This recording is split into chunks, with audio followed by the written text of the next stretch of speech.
শুভ সকাল বন্ধুরা, আশা করি আপনারা সকলে খুব ভালো আছেন। আমিও খুব ভালো আছি।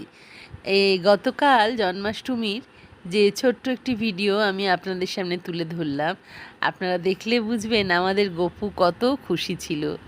গতকাল আমার ছেলে যেহেতু প্রথম চাকরি পেয়েছে, সেই জন্য গপুর যা সমস্ত জিনিস, ছেলে কিন্তু আমি বলিও নি ছেলেকে, ছেলে নিজের থেকেই সমস্ত কিছু কিনেছে।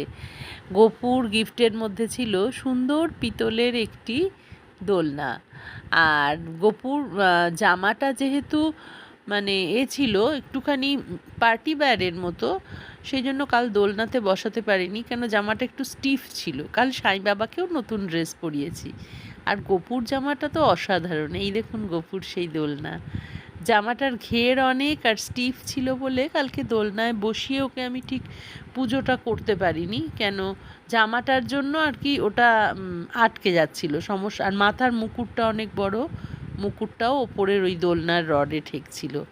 কিন্তু এমনি প্রত্যেক দিন যে যে সমস্ত সুতির পোশাক পরানো হয় সেইগুলো পরিয়ে ওকে দোলনায় বসিয়ে দোল খাওয়ানো যাবে। কালকে একটু বসিয়েছিলাম, আবার নামিয়ে দিয়েছি। একটা ছড়ানো সুন্দর জায়গা আছে, তার উপরেই বসিয়েছি। কেন ওই সমস্যা হচ্ছিল ওর ড্রেসটা নিয়ে, ড্রেসটা এতটাই ঘের বড় আটকাচ্ছিল।